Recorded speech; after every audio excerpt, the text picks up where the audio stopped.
विलय, रायशुमारी और ऑटोनॉमी। जम्मू कश्मीर की राजनीति बीते 75 साल के दौरान इन्हीं मुद्दों के इर्द गिर्द घूमती रही है। इन्होंने ही प्रत्यक्ष परोक्ष रूप से अलगाववाद को भी जन्म दिया है। इन सभी के केंद्र बिंदु में अगर कोई राजनीतिक शख्सियत नज़र आती है तो वह नेशनल कॉन्फ्रेंस के संस्थापक स्वर्गीय शेख मोहम्मद अब्दुल्ला ही हैं। शेख अब्दुल्ला, जिनका निधन आज के दिन यानी 9 सितंबर 1982 को हुआ था। शेख मोहम्मद अब्दुल्ला कश्मीर के शेर के नाम से भी जाने जाते हैं। इनका जन्म 5 दिसंबर 1905 को सौरा, श्रीनगर के पास कश्मीर में हुआ। भारत की स्वतंत्रता के लिए संघर्ष में प्रमुख व्यक्ति ब्रिटिश शासन, जिन्होंने कश्मीर क्षेत्र के अधिकारों के लिए लड़ाई लड़ी। उन्होंने स्वतंत्र भारत के भीतर जम्मू और कश्मीर राज्य के लिए एक अर्ध स्वायत्त दर्जा हासिल किया, एक ऐसा दर्जा जिसे राज्य ने 21वीं सदी में तब तक प्राप्त किया जब तक कि 2019 में इसकी स्वायत्तता निलंबित नहीं हो गई। अब्दुल्ला ने प्रिंस ऑफ वेल्स कॉलेज और इस्लामिया कॉलेज में शिक्षा प्राप्त की। 1930 में अलीगढ़ मुस्लिम विश्वविद्यालय से भौतिकी में मास्टर डिग्री प्राप्त की। उन्होंने कश्मीर क्षेत्र में मुस्लिम बहुमत के अधिकारों की वकालत की। भारत में ब्रिटिश शासन और वहाँ हिंदू शासक घराने द्वारा किए जाने वाले भेदभाव के खिलाफ लड़ाई लड़ी। 1932 में अब्दुल्ला ने कारावास की पहली सजा भुगतने के बाद एक राजनीतिक दल all Jammu and Kashmir Muslim conference की स्थापना की, जिसे 7 साल बाद नाम दिया गया जम्मू और कश्मीर नेशनल कॉन्फ्रेंस। उन्होंने एक धर्मनिरपेक्ष राज्य की अवधारणा का समर्थन किया और जब 1947 में भारत को आज़ादी मिली तो उन्होंने कश्मीर के मुस्लिम पाकिस्तान में शामिल होने के विचार का कड़ा विरोध किया। 1948 में अब्दुल्ला जम्मू और कश्मीर राज्य के प्रधानमंत्री बने, यानी सरकार के प्रमुख, जो 1965 से मुख्यमंत्री कहलाए। भारतीय नेता जवाहरलाल नेहरू के शुरुआती समर्थन के बावजूद कई भारतीयों का मानना था कि अब्दुल्ला का अंतिम उद्देश्य कश्मीर की आज़ादी थी, इसलिए 1953 में उन्हें बर्खास्त कर दिया गया और जेल में डाल दिया गया। अगले 11 वर्षों के दौरान उन्होंने भारत के प्रति अपनी वफादारी की प्रतिज्ञा करने से इनकार कर दिया और अधिकांश समय हिरासत में बिताया। 1964 में जब नेहरू ने उन्हें रिहा किया तो कश्मीरी लोगों ने उनका उत्साहपूर्वक स्वागत किया। भारत सरकार के साथ बातचीत में उन्होंने कश्मीर समस्या के संभावित समाधान का आधार तैयार किया।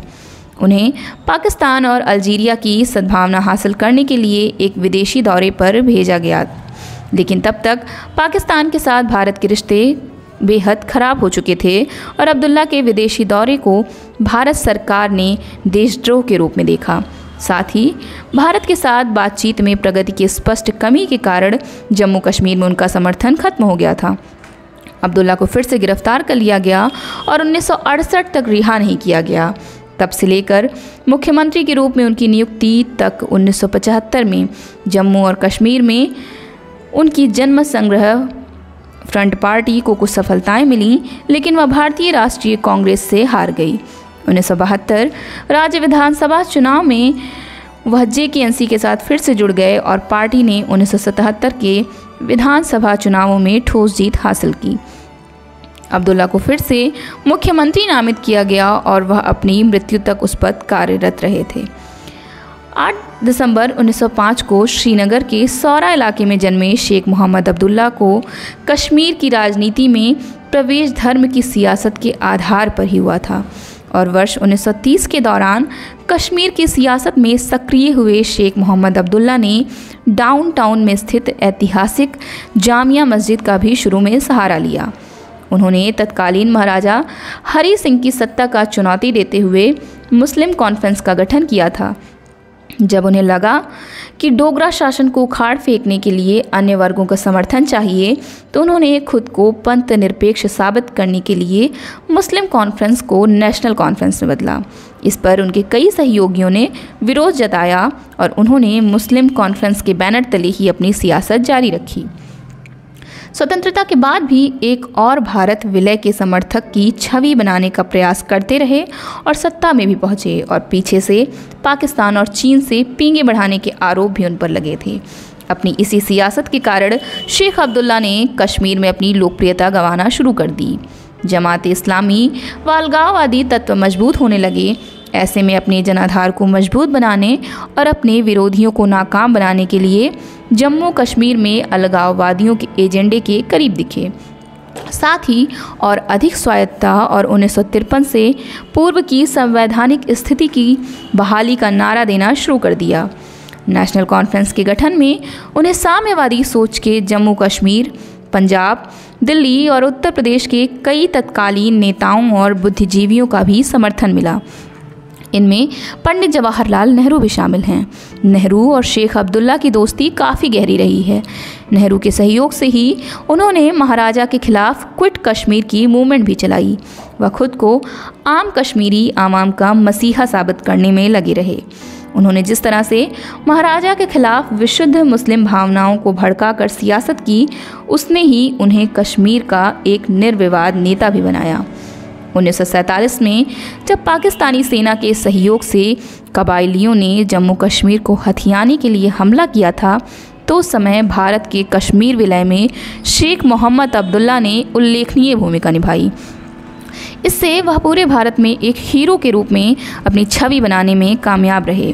इसी के बूते उन्होंने विलय के बाद जिस तरह से जम्मू कश्मीर के एक नई राजनीतिक और संवैधानिक व्यवस्था को लागू कराया था, उससे उनके असली मंसूबे बेनकाब हो गए। उन्होंने समाजवाद, लोकतंत्र और पंथ निरपेक्षता का जो लबादा ओढ़ रखा था वह उतर गया। उन्होंने तत्कालीन प्रधानमंत्री जवाहरलाल नेहरू के साथ मिलकर और भारत पाक विभाजन के बाद उपजे हालात और जम्मू कश्मीर की बहुसंख्यक मुस्लिम आबादी के नाम पर जम्मू कश्मीर के लिए एक अलग संविधान और निशान की व्यवस्था सुनिश्चित कराई। उन्होंने 1950 में बिग लैंड ई स्टेट एक्ट लागू कराया। उसने सिर्फ एक वर्ग विशेष और क्षेत्र को प्रभावित किया। हालांकि इस कानून से कई भूमिहीन किसान जमीनों के मालिक बने, लेकिन इस सच्चाई को नहीं नकारा जा सकता। इससे जम्मू प्रांत के जमींदार ही ज़्यादातर प्रभावित हुए, या फिर कश्मीर में बसे कश्मीरी हिंदू या अन्य अल्पसंख्यक। बागों को इस कानून के दायरे से बाहर रखा गया था। शेख अब्दुल्ला तत्कालीन राजनीतिक हालात और कश्मीर में अपनी कथित लोकप्रियता से प्रभावित होकर कश्मीर में अपनी एक सल्तनत कायम करने का सपना देखने लगे थे। उन्होंने अपनी बैठकों में विलय के फैसले को भूल बताना शुरू कर दिया। 25 जुलाई 1953 को उन्होंने खुद अपने सहयोगियों के साथ बैठक में कहा था कि विलय का फैसला गलत है। इससे पूर्व 13 जुलाई 1953 को उन्होंने कश्मीर में अपनी विभिन्न रैलियों में विलय पर सवाल उठाते हुए कहा था कि मैं अब दिल्ली पर यकीन नहीं रखता, अब हमारा और दिल्ली का रास्ता अलग है। इसके बाद वादी में हालात तेज़ी से बदले। वह अपनी रैलियों में लोगों को हरा रुमाल और पाकिस्तानी नमक दिखाते। दिल्ली में तत्कालीन प्रधानमंत्री जवाहरलाल नेहरू के लिए भी कश्मीर के हालात के कारण स्थिति काफ़ी विकट होती जा रही थी। खुफिया एजेंसियां भी कश्मीर के हालात और शेख मोहम्मद अब्दुल्ला के मंसूबों पर नकारात्मक रिपोर्ट जारी कर रही थीं। स्थिति को भांपते हुए केंद्र सरकार ने 9 अगस्त 1953 को उन्हें गिरफ्तार कर लिया। नई दिल्ली द्वारा गिरफ्तार किए जाने पर शेख मोहम्मद अब्दुल्ला को कश्मीर में राजनीतिक रूप से फ़ायदा ही हुआ। उनके विश्वस्त मिर्ज़ा अफजल बेग ने 1955 में प्लेबिसाइड फ्रंट, जिसे महाजे रायशुमारी कहते हैं, गठित किया। इसके साथ उन्होंने कश्मीर में जनमत संग्रह की मांग शुरू कर दी। इसमें पाकिस्तान का भी कथित तौर पर सहयोग रहा।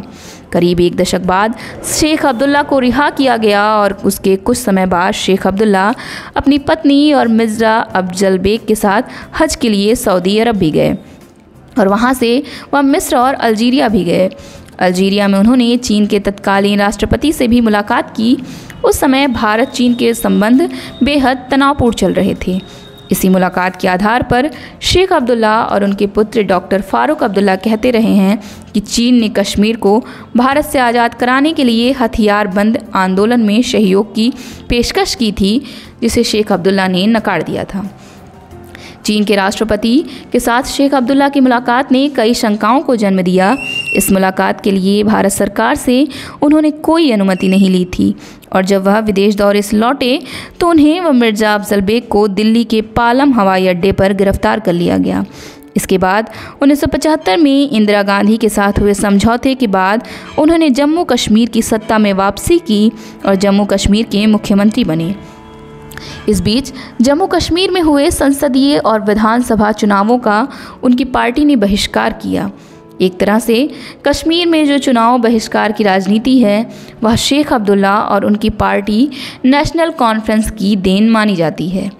शेख अब्दुल्ला और इंदिरा गांधी के बीच जब समझौते की खबर फैली तो पूरे कश्मीर में हड़ताल हो गई थी, लेकिन अब्दुल्ला जब वहां कश्मीर पहुंचे तो हजारों की तादाद में लोग उनके स्वागत के लिए खड़े थे।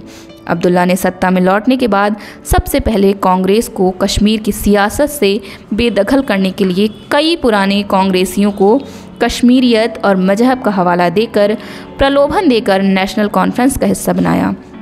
उन्होंने कश्मीर में लोकतंत्र को आघात पहुंचाते हुए विधानसभा का कार्यकाल 5 से 6 साल किया।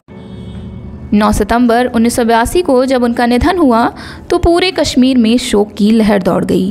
पूरा कश्मीर बंद हो गया। उनके जनाजे में उमड़ी भीड़ को आज भी कश्मीर में किसी भी रैली की सबसे ज़्यादा भीड़ माना जाता है।